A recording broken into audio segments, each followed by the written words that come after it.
महाराष्ट्र में गुंज नाम की एक जगह है, वहां राम कथा थी। तो वहां एक माता जी आई, वो बोली महाराज मेरे गांव में कथा करने आप आ जाओगे क्या? हमने कहा माता जी आ जाएंगे, समय रहा तो आ जाएंगे।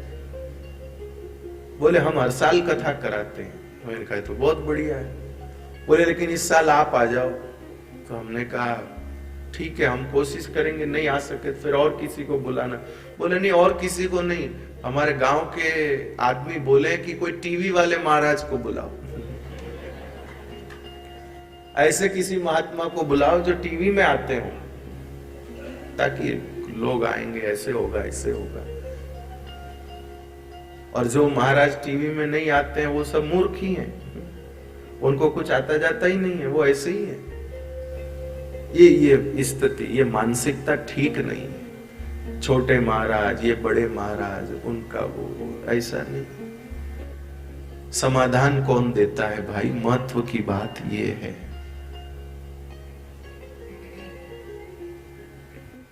हमारे लायक माल किसके पास है? हमारे लायक माल किसके पास है? भले ही किसी मॉल में बड़े बड़े भारी कपड़े मिलते होंगे, लेकिन अपने को नहीं सूट करते तो वो मॉल के कपड़ों का क्या मतलब? और हमारे मोहल्ले में कपड़े की दुकान है, वहीं से कपड़ा लेके दर्जी से सिलाया वही हमको सूट करता है। तब कृपानाथ, ज्ञान प्राप्त करने में कोई छोटा बड़ा नहीं होता है। हमारे को समाधान कौन देता है? महत्व की बात यह है। बड़े बड़े के चक्कर में घूमते रहो। तो जब ये कहा कि सूत जी महाराज कथा सुनाए, तो किसी ने कहा तो छोटे हैं, ये तो छोटे हैं, कोई बड़े महाराज को कहो कथा सुनाए। बोले ये छोटे हैं लेकिन ये सुखदेव जी के लाडले हैं। ये छोटे हैं पर सुखदेव जी के लाडले हैं। अजी आपको क्या पता कि ये सुखदेव जी के लाडले हैं? क्या सुखदेव जी ने इनको गोदी में बिठाया? क्या सुखदेव जी ने इनको गाल पर चुंबन किया? क्या सुखदेव जी ने इनके सिर पर हाथ घुमाया? क्या सुखदेव जी ने किया? आपको कैसे पता चला कि ये सुखदेव जी के लाडले हैं? इतने सारे लोग बैठे हैं, इसमें मेरा कोई नजदीकी कौन है ये कैसे पता चलेगा आपको? अगर आपको वो पता लगाना हो तो कैसे पता चलेगा कि जब मुझे कोई काम हो और मैं उन्हीं को आवाज दे के बुलाऊं और वो आए और मैं उनके कान में कुछ कहूं और फिर वो जाके बैठ जाए, तो आप सोचेंगे अरे भाई उनको कान में कुछ कहा, ये थोड़े खास है। जिनको कान में कुछ कहा जाता है वो खास होते हैं। जिनको कान में कुछ कहा जाता है, जो खास होते हैं उनको ही कान में कहा जाता है, बाकी तो ऐसे नॉर्मल बातचीत होती है। तो ये सुखदेव जी के लाडले हैं, ये भी तब पता चला जी। अत्र ते कीर्तयिष्यामि भक्ति युक्त कथानकम शुकेन मम यत् प्रोक्तम रहस्यस्य विचार्य च। कुछ कुछ बातें सुखदेव जी भी सूत जी को अलग से बुला के सुनाते थे। इससे समझ में आता है कि ये लाडले हैं। जैसे माँ अपने लाडले बेटे को अलग से बुला के लड्डू खिलाती है। अब तो लाड दिखाने के लिए लड्डू नहीं होता है, मोबाइल होता है। अब लड्डू वाले लाड के दिन गए। पहले लाड होता था उसको लड्डू देते थे, अब जिस पे लाड होता है उसको मोबाइल देते, ले तू खेल।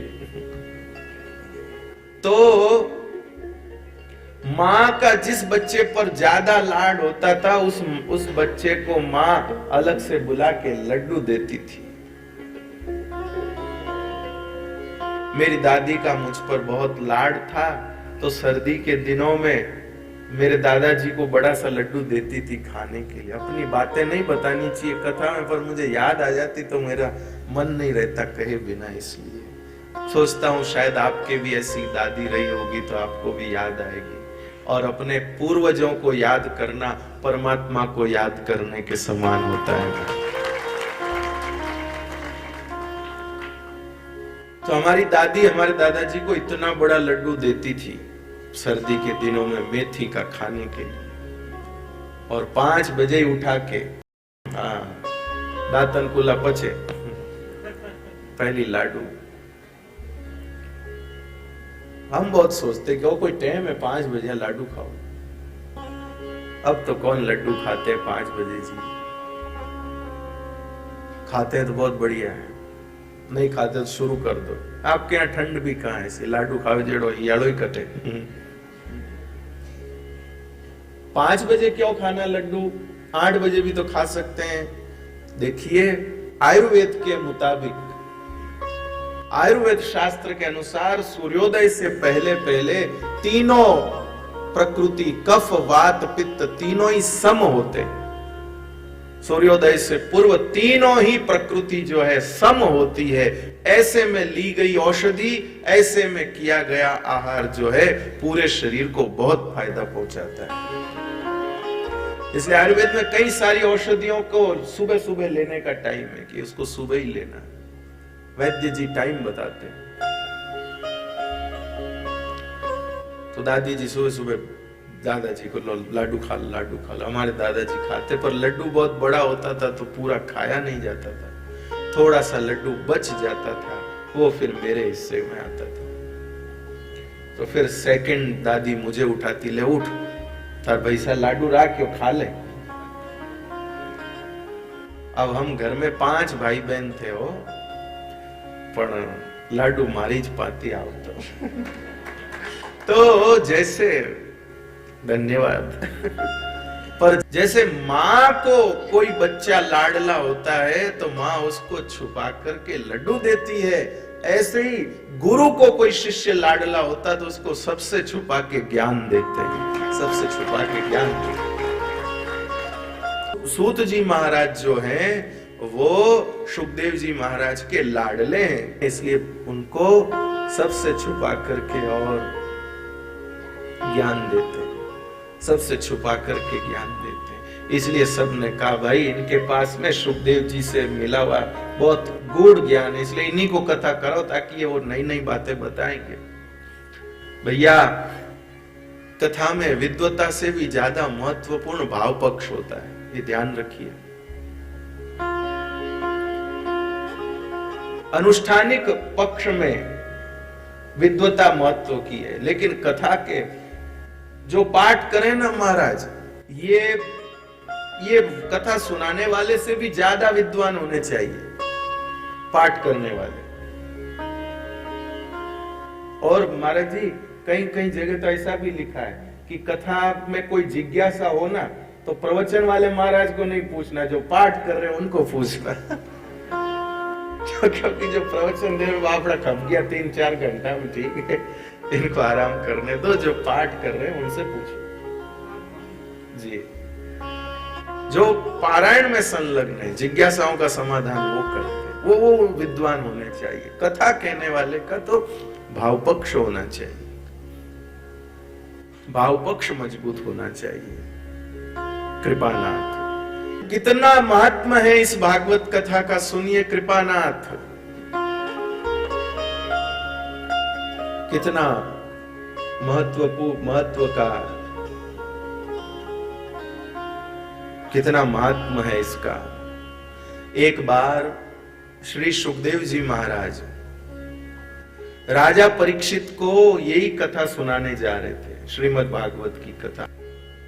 कृपानाथ, सुखदेव जी महाराज राजा परीक्षित को कथा सुनाने जा रहे थे। देवताओं को पता चला कि सुखदेव जी राजा परीक्षित को कथा सुनाने जा रहे हैं और कथा बड़ी महत्व की है, बड़ी विशेष है। तो करुणा निधान सारे देवता चले गए कथा में, कथा सुनने के लिए। नहीं जी नहीं, कई लोग कथा सुनने नहीं आते, कथा देखने आते हैं। हाँ, आप कहेंगे कथा भी देखी जाती है क्या? हाँ जी, कई लोग कथा देखने आते हैं। वो आते ही इस इरादे से, कथा तो हमने कहीं सुनी है, देख के आते हैं मंच कैसा बनाया है, सुनने कौन कौन आए हैं, प्रसाद में क्या बांट रहे हैं, क्या बांट रहे हैं प्रसाद में, और क्या क्या कर रहे हैं, दुपट्टे कैसे दिए सबको, और क्या वो देखने आते हैं। कथा सुनने अलग आते, तो देवता कथा देखने आए, सुनने नहीं आए। और कथा में आकर देवताओं ने क्या किया जी, सुनना नारायण। कथा में आकर देवताओं ने सुखदेव जी के आगे प्रस्ताव रखा। क्या प्रस्ताव रखा? बोले कथा हमको सुना दो, राजा परीक्षित को अमृत पिला दो। सुखदेव जी ने कहा राजा परीक्षित को अमृत पिलाने से क्या होगा? बोले महाराज ये 7 दिन में मरेगा नहीं। सुखदेव जी ने कहा 7 दिन बाद तो ये नहीं मरेगा, लेकिन कभी न कभी तो मरेगा। बोले हाँ सो तो है, कभी न कभी मरना तो पड़ेगा। उसके बाद क्या होगा? बोले उसके बाद तो जो होगा जो सबके साथ होता है वो इसके साथ भी होगा। यमदूत आएंगे, पकड़ कर ले जाएंगे। तो सुखदेव जी महाराज ने कहा प्यारे देवताओं, उठाओ अपना अमृत का घड़ा और अपने घर जाओ। मैं मेरी कथा को अमृत के बदले देने वाला नहीं हूं। कहां तुम्हारा अमृत और कहां ये कथा?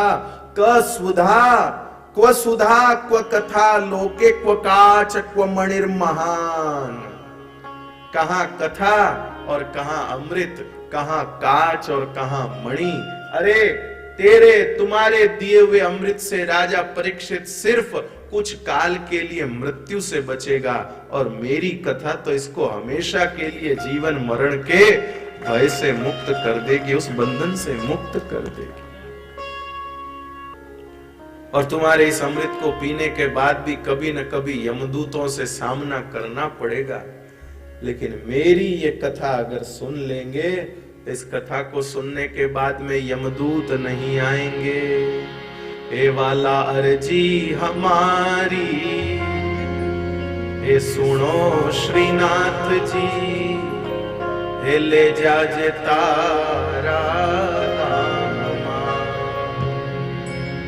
अरे वाला अर्जी हमारी, ए सुनो श्रीनाथ जी, अरे ले जाजे तारा नामा।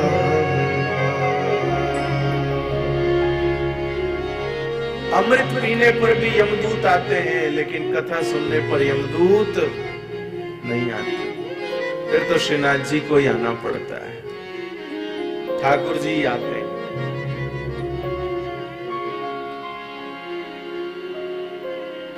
ठाकुर जी आते हैं। आहा, इसलिए भैया भगवान की कथा भगवान को अपने नजदीक लाने वाली। ठाकुर जी पास आते हैं, कृष्ण पास आते हैं, श्री हरि पास आते हैं।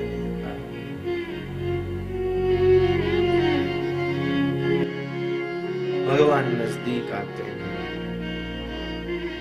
सूत जी महाराज कहते हैं महात्माओं, जो कथा मांगने पर भी देवताओं को नहीं मिली, अमृत के बदले भी जो कथा देवताओं को नहीं मिली, वो कथा हम लोगों को मिल रही है। किसके बदले में? मैं सोच रहा था अभी कथा में जब आया, जब कि हमें कथा किसके बदले में मिली है। हमने कथा के बदले अब तक क्या दिया है बताओ। किसी स्वर्णकार से आप आभूषण बनवाते हैं तो पहले उसको या तो थोड़ा स्वर्ण देते होंगे या थोड़ा सा धन देते होंगे, क्या ठीक है कि नहीं? लेकिन कथा के लिए आपने पहले क्या दिया बताओ, बोलो न भाई। कुछ भी नहीं दिया। कृपानाथ एक ही चीज दी। क्या चीज? प्रतीक्षा। प्रतीक्षा के सिवाय हमने और कुछ दिया हो कथा को तो बताओ। शबरी जी ने राम जी को, अजी आपने अपनी कन्या के विवाह से पहले कितने नेकचार किए होंगे? जन जान कंवर साहब आया, दीपावली पर पटाखे भेजे होंगे, लो अबार तो छोटो पचमण भाई आवे है तो दीपावली पर पटाखे भेजे होंगे, मकर संक्रांति पर कुछ तिल के लड्डू वो लड्डू भेजे होंगे, निर्जला एकादशी पर आम भेजे होंगे, तीज पर सत्तू भेजा होगा और भी न जाने क्या क्या भेजा होगा। तब जाकर के कितने समय तक नेग किया, तब कंवर साहब आए घोड़ी पर चढ़ करके। ठीक बोल रहा हूं कि नहीं? बोलिए ना।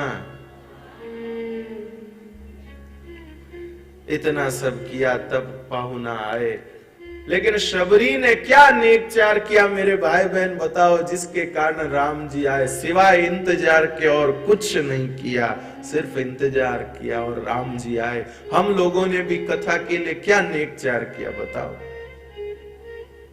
किसने एक टांग पे खड़े रह के तपस्या करी? किसने उपवास किए? किसने परिक्रमाएं करी?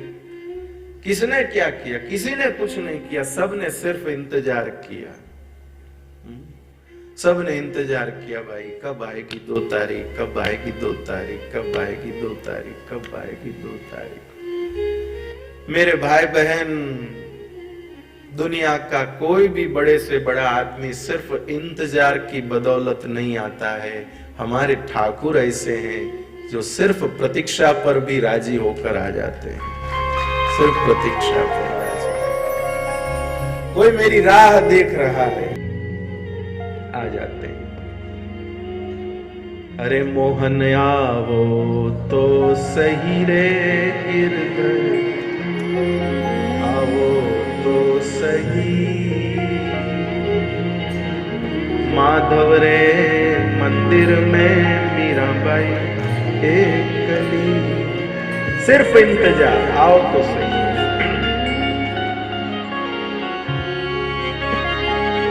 सुर दीजिए।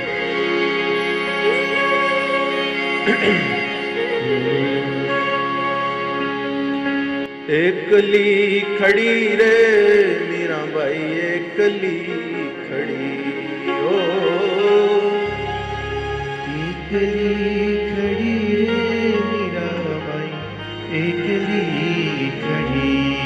अरे मोहन आओ तो सही रे गिरधर, आओ तो सही। हे माधव रे मंदिर में मीराबाई एकली खड़ी। तो सही रे गिरधर, आओ तो सही। माधव रे मंदिर में मीराबाई एकली खड़ी। खड़ी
ननाथो ननाथः सदा वेङ्कटेशं स्मरामि स्मरामि।